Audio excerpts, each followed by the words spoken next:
First Alert Radar, powered by Jim Hudson Automotive Group. Live from Augusta, you're watching News 12 at 6 o'clock. A multi-agency search for a killer is over. 1 hour ago, police with UGA saying they have a suspect in custody. There's no higher priority at the University of Georgia than the safety and security of our campus community. Just hours earlier, police identified a person of interest in connection to the death of 22-year-old Augusta University nursing student Lincoln Riley. It comes just 24 hours after a friend reported her missing when she didn't return home from her morning run over the intramural fields. About an hour later, at 7 o'clock tonight, officials are expected to give us an update on this case. We will carry that live for you over on 26 News. Meanwhile, her death is sending shockwaves across campus, reaching us here in Augusta as well. Hallie Turner joining us live from the newsroom with the latest on this case. Yeah, like Laura said, last hour, police in Athens say they have a suspect in custody in connection to the death of an Augusta University nursing student who was found dead on UGA's campus Thursday. As the news continues to rock the classic city, students are trying to navigate the pain, the fear, and a way to avoid another situation just like this. As the dust settles around Lake Herrick, on the east side of the University of Georgia's campus, students say the air feels hard to breathe. The weather's nicer than what it was yesterday, but it feels more heavy-hearted, like the air's not as fluid, there's not as much conversation. With one person now in custody in Athens, students are looking for preventative measures. So I'm a transfer student from Auburn University, and I started here last fall. One thing I noticed immediately when they were giving me the tour was the lack of the blue emergence 911 or the UPD lights. Kind of shocked to see that UJ didn't have that. I was told earlier that they did have some, but they were removed because they weren't used enough. Just because something isn't used enough in that way doesn't mean necessarily you should remove it. It's always a nice precaution to have because you never can predict when something like this does happen. But on this Friday, there was a heavy police presence all over the campus, searching trash cans and interviewing a person of interest who quickly became a suspect. The fast police work bringing some sense of relief to the campus. No higher priority at the University of Georgia than the safety and security of our campus community. I can assure people that the University of Georgia Police, in cooperation with the Athens-Clarke County Police, the Georgia Bureau of Investigation, and other law enforcement, are providing whatever assistance is needed to solve this crime and to bring anyone connected with it to justice. Now, there is no word yet on who that person of interest is, and the suspect is, We'll let you know when we learn anything new in this case for the campus communities at UGA and AU in morning.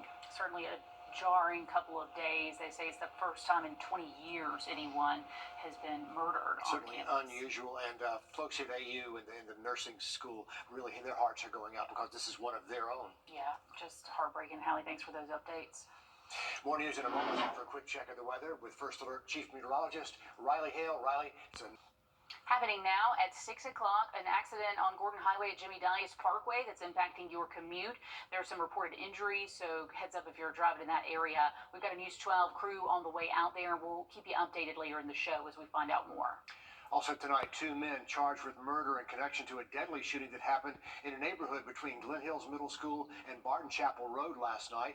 Arrest warrants say 20-year-old Saquez Jones shot at 21-year-old Michael Nixon. Co-defendant 17-year-old Cecil Martin allegedly drove Jones to the shooting location where Jones fired the weapon. Nixon died at the scene on Tullocks Hill Drive. New tonight, Augusta's latest shooting on Broad Street near Olmsted Homes sent 2 people to the hospital today. It happened just before 2 o'clock this afternoon. When deputies got to that intersection, they found the pair both shot once. They were both taken to a hospital, and deputies are now working to uncover a motive. Taking a look at Grovetown on a gorgeous afternoon on this Friday. Drivers feeling the impact of that Lewiston Road interchange closure. This lasts through the weekend till 6 a.m. Monday morning, so a heads up if you're heading that way. There is a huge detour in place. Also, road work at Fury's Ferry and Sullivan-Hartfield Road, that's been extended. You can expect more work Monday from 9 a.m. to 4. This is the stretch of the Jones Creek neighborhood right in front of that neighborhood entrance, and this is for the road widening project there. The polls for South Carolina, Wrdw.com. Closing arguments wrapped up today for the first federal trial over a hate crime based on gender identity. This is for the murder of Dime Doe, a black transgender woman from Allendale. The Department of Justice alleges that in August of 2019, DeQuay Ritter coaxed Doe into driving to a rural county in South Carolina and killed her after word of their secret sexual relationship started getting out. Their relationship has been the focus of the last 4 days. The government argued Ritter was upset about rumors spreading in Allendale about his relationship with Doe. They put 28 witnesses on the stand, including family and friends of both Doe and Ritter. All testified and gave their own accounts of the relationship. The defense centered their arguments on Allendale being such a small town where rumors spread fast and painted Ritter as an outsider to the town. Ritter did not testify, but his defense team ended closing arguments by asking the jury to find Ritter not guilty on all 3 counts. The jury's meeting right now to make a decision, and we'll update you as soon as we know what they decided. There is much more ahead on News 12 at 6 o'clock, including a fun Friday night of high school basketball ahead of us with state championship hopes on the line. Dan sets the stage for a busy night next in sports. And we do have a cold front pushing through this evening, and that is going to bring us some changes for the weekend. We'll have that full forecast next. A showcase of some of Augusta's most talented black artists and black history. We take you inside the Soul of Augusta exhibit after a short break. Everything else you're entitled to. Call John Foy and Associates now.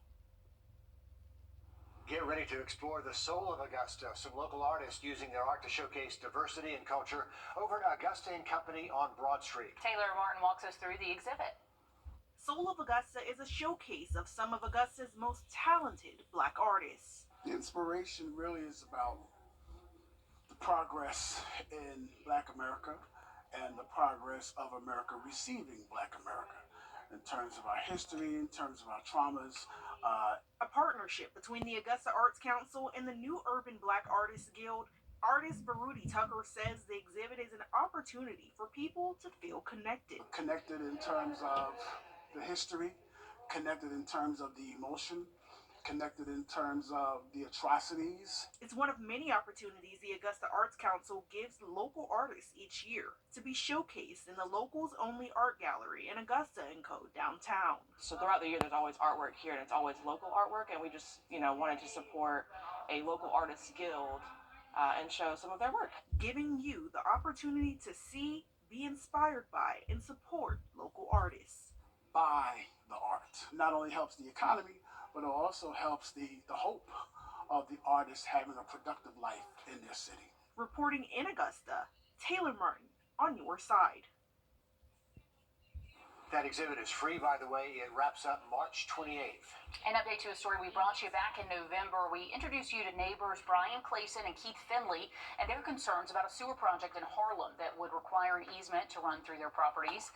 They understand the need for the project, but they've been talking with the county for nearly a year and say they've only wanted the county to listen and consider another route. But this week, they worried commissioners made a decision about the project before hearing their concerns. So Clayson and Finley went in front of commissioners Tuesday to share them. This is unfair. It's real simple. Had they not had the option of running it across on the other property initially, we wouldn't be sitting here. I've tried my best to keep a level head and try to be reasonable, but it's gotten to the point with me where it is personal. It is personal. Not only myself, but my neighbor also. Both neighbors say they found out days after the commission meeting that leaders had already voted to condemn part of their property for that sewer line project on January 16th. That's when they were served papers by the sheriff's office. We reached out to the county for a comment back in November and again today, but they have said no comment.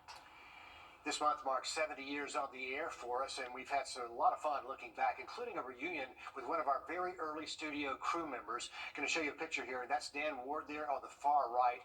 He was just a teenager at Richmond Academy back then. He's 87 years old now, living in Arizona, and he's got some stories to tell about our early days. We're running more of our conversation this weekend. Look for my latest one-on-one Sunday morning at 6 and 7 a.m. and then online after that. And thanks again, Dan, for sharing.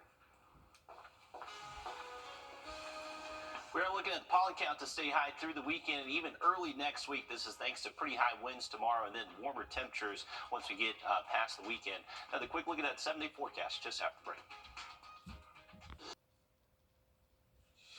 Coming up tonight on the CBS Evening News, college students shocked and on edge after a 22-year-old was found dead near a lake on the University of Georgia's campus after going on a run.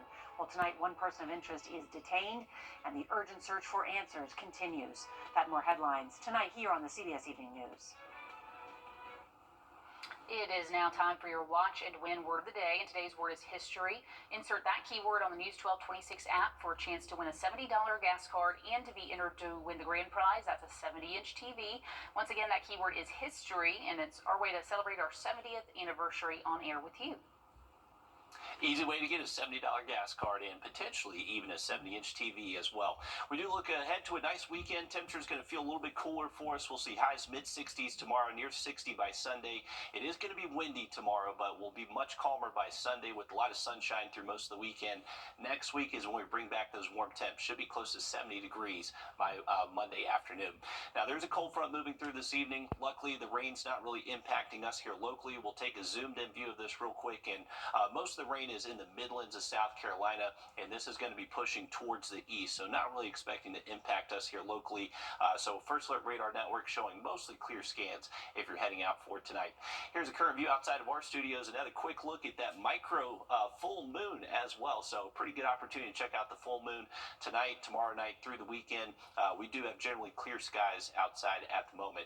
Our temperatures are still close to 70, 68 right now here in Augusta, but still a pretty steady northwest wind. That wind is going to stay up and elevated through tonight and really pick up as we get to tomorrow afternoon.